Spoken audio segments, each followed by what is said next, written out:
your job to keep them out of the breeding pens. Don't be vulgar, Bert. Liam didn't know all that much about birds, but he figured that he would be equal to the occasion, should it occur. The occasion occurred at the celebration of the Queen's birthday.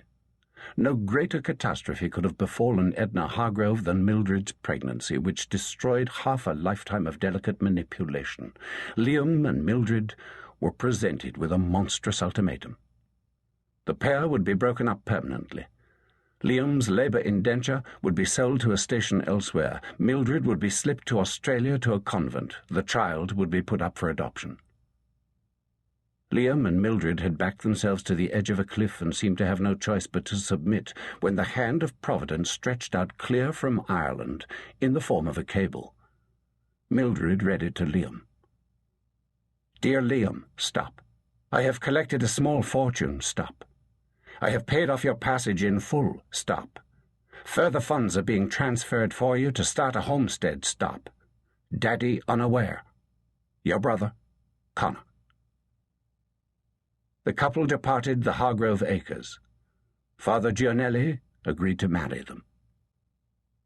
Liam chose a strange and oblique name for his son. Rory. No one in the Larkin line had been named such. Liam reckoned that Rory had been a great Irish king, and that was sufficient. With Mildred's head operating Liam's instinct and knowledge of farming, they made a team that went from humble homesteaders to important run holders in a few years. When the 1,000th acre was acquired, mortgage-free, Liam hung up a sign. Balliatogue Station. Liam Larkin, Esquire. Why did he name his station Balliatogue after his village in Ireland? Sweet, sweet revenge.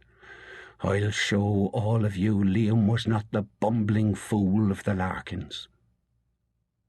Years earlier, Liam's careworn daddy, Thomas Larkin, had driven him out of Ireland, instead of giving him the careworn Larkin acres which were rightfully his and which he craved. January 1915. Liam realized that there was only one way to find an accommodation with his childhood, and that was to be certain his own children would not suffer from him. The daughters, Spring and Madge, were nice young ladies, and not only inherited their mother's ampleness, but her pleasant manner and keen mind as well. He christened Tommy, proudly named after his daddy, Thomas Larkin.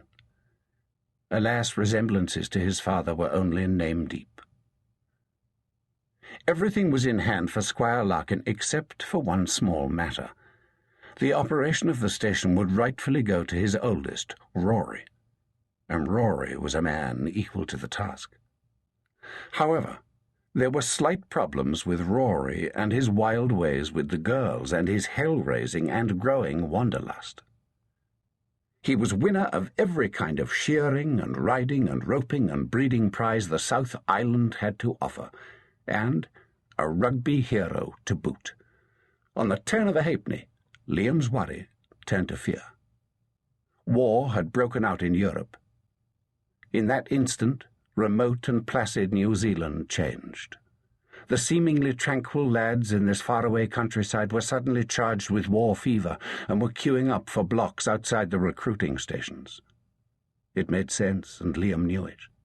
The British Empire was calling in its dues and debts. Without Britain, there would have been no New Zealand. Every hand was desperately needed on the station. Surely Liam could operate Balliatogue Station himself, but if Rory had a sniff of the outside world, it posed a danger to everyone's future. Rory had indeed inherited his father's penchant for holding rage deep inside him, the fact of the matter being that father and son were angry strangers.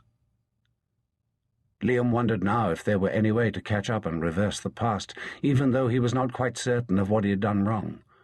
Rory seemed angry, almost from birth. Why?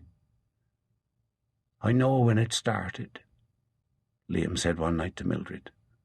"It started 10 years ago when Connor came to visit us. The boy changed from that moment on."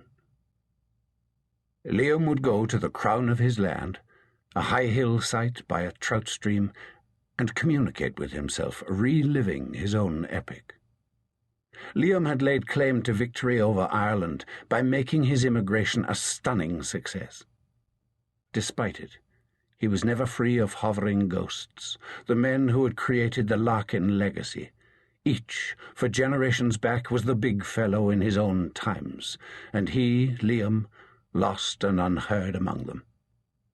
Every time he thought himself free, they reached out from their graves in the family plot in Balliatogue.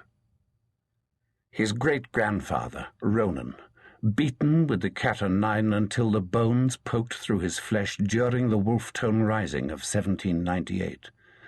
His grandar, Kilty, who brought them through the Great Famine by fighting bare knuckles for pennies in the alleyways of London, and later rode with the Fenian rebels. And his daddy, Thomas, the silent warrior, the man who made the Orangemen part like the Red Sea when they tried to block his way to the first vote given to the Catholic croppy. Connor. He was the Larkin of them all. 10 years earlier, Connor had stopped off in New Zealand. Liam tried to make him stay, but he returned to his life in dubious battle. Connor joined the illegal brotherhood and masterminded a gun-running scheme, was caught, imprisoned, escaped, and now lived life on the run. "Cripes," Liam mumbled to himself.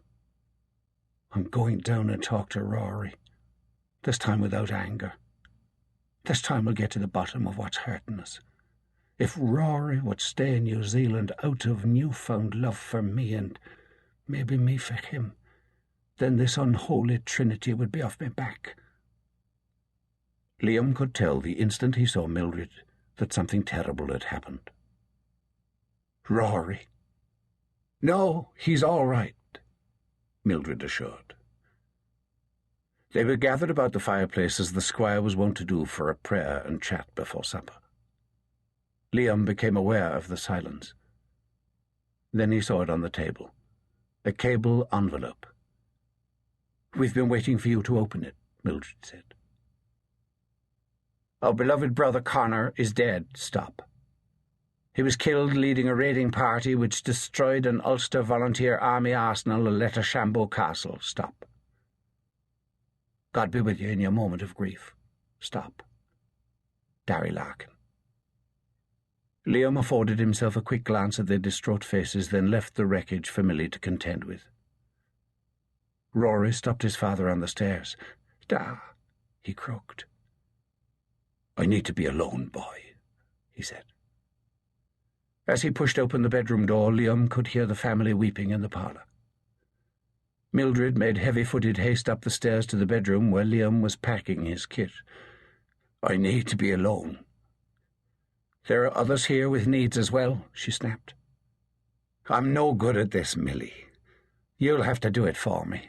At least have a word with Rory. He's in the barn. He's weeping." Rory weeping? Rory seldom cried, except in a rage. Sure, he'd be weeping now. Connor was all to him. For 10 years, Rory has been trying to walk in Connor's footsteps. Just what Ireland needs, another fucking Larkin martyr. "Rory has never needed my comfort," Liam said. "Liam, touch him.